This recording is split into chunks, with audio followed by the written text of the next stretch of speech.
Today, we're just going to cover a few basics about using the mini embossing machine. And of course, this fits the regular embossing machine too. This is the mini Stampin' Up! Embossing machine. It's available right now in the boho blue as a promotional thing. And otherwise, it's also available in white. And what's really fun about these, here, I'll put this down here. This is a smaller size than the big one. It closes up like this. So basically, okay. Now, I have a white one. I need to clean it. Look at that. But of course, I had to get the blue one too because, why not? I'm a collector. But these are so cute and little. They're cute to put on the shelf. They're light and easy to carry around. They're great to take on vacation or if you're traveling to go to a crop or something. They're just more limited because it's a smaller size. Now, in the catalog, and I guess let's see if I have one. Oh, I do have a catalog out here. You'll notice, so if you're new to an embossing machine, and this is the first one you get, you're going to notice when you look in the catalog, all the ones that fit the mini dies are right here. Now, the ones that don't say mini, some of the dies might fit, but the larger ones won't. So that is the limitation. So if you're starting off with this, but it's a good price point for getting started. If you start out with this, you're going to build your collection from this. And, I use both. So anyway, you get all the dies all together, and we're just going to cover the basics. I also have a video, and I'm going to connect that here with a whole bunch of different things you can do with your embossing folders. So if you get into this, that's kind of fun to see some techniques. Today, we're covering the basics. So we have a plate here. This is a number 1, and it is for cutting the dies. I have 2 cutting plates, and they both have number 2 on them. And then we have 3 and 4. These are platforms for the embossing folders. So covering them one at a time, this is, and it will show you how to make your sandwich. It always has a picture here, and it says right here what it's for. Use with thin dies. Place die cutting edge down. So you can see this one I'm using hard right now for the cutting. So I'm going to take some paper. The paper I'm using is 3.5 inches wide.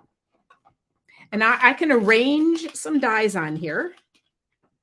So one of the tips, you don't want to get them too close together, so spread them out. If you have trouble kind of keeping them where they are, my favorite thing, I use this little Post-it, little sticky tape, or the masking tape that we have, anything little, a little washi tape, a little Scotch tape, anything to just hold them in place will work. So now I'm going to add the number 2. And one of the tips is, if you stagger the ends, it'll go through more easily. So a lot of times, machines, they can vary a little bit. So you just play around, get used to it. Because this is much lighter, you're going to press down on the handle while you roll. And typically standing up will make it a whole lot easier to press down if you have any trouble doing that. That will bring that through. And this is how the dies will go. So how cool is that? So that is our first thing. These cute little dies are from the Beautiful Shapes dies. I'm just going to put them back in. And I love to, if I have a card planned and I'm going to use one of these, I like to put on a few sizes, and then I have extras for a future time. I keep in a bag. So I don't want to run this through just for one circle. So that's my little tip for that. We'll set that aside. And then, so that is that plate. And now we have 2 more. So let's start with the one. This is for the standard embossing. Yep. Now, the large embossing things that do the regular size that fit a full front of a card, they will not work in these. And I use that all the time. So I would say for me, that's one of the limitations. But Stampin' Up! Does have some that fit these.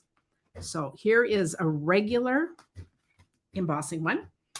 And you can see right here it says, here's our sandwich. We're going to put this on, use with standard embossing folders, this, and then our sandwich. So I'll put in my die. I was going to do a smaller shape here, but that's okay. It's a little large. And then the top plate. Now, if you look at this, mine is too loose.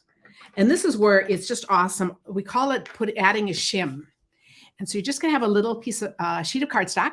I use these over and over and over again. And I found 3 was the right number, but you might want to start with 1 because you never want your things too tight. But I use this all the time. And this is just on my machine. Your machine might be different.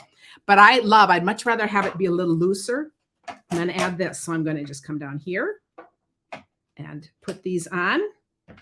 And now I'm going to run it through.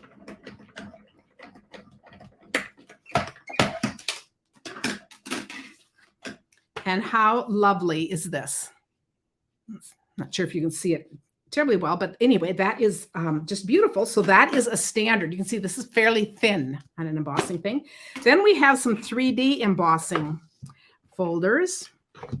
Here is one. Let's look at these side by side. If you can see how much thicker. This is a thin one. This is a thicker one.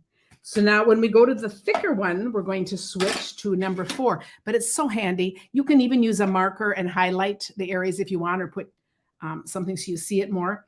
But this is used with 3D embossing folders. And we have the same situation with, so let's see, we'll have to find my, okay, I have a piece of cardstock here.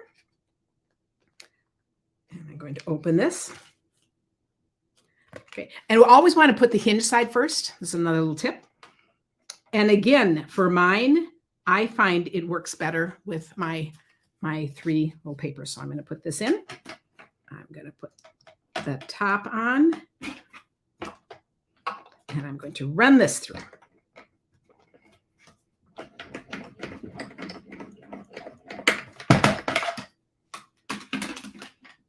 Okay, I'm going to open this. I think in the colored paper you see this more, but how pretty is this? I'm not sure how the lighting is, but this is really beautiful. Now, I'm going to give you one more. Let's see whatever I've missed here.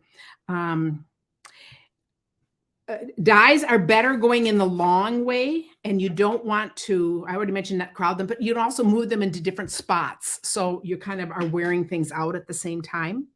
And I think that's probably it. But if you want to get a deeper, I'm going to give you one more tip here. If you want to get an embossing folder and a deeper image, what you're going to do, let's see if we can compare this. I did it on this one. And I'm not sure you can see this. This one is a deeper impression. And what I did was I took my cardstock and I just spritzed it. I just plain spritzed it with a little spritzer before I ran it through the holder. Now, I have a bunch more. I don't know how many things I put in this video I'm going to refer you to. It's an older video. I need to redo it because I'm sure there's some more things to do. But if you find you really like embossing, then these are some other tips. Today, I wanted to cover just the basics of how you use the machine. And if you have the large machine, basically you're using the same thing. And I love how you can kind of make it your own, find the shims that work for you. Don't be afraid to play around with it. And, you know, these are just adorable little sizes. So let me know if you have any questions. And here's going to be a whole playlist of different stamping things, basics of card making.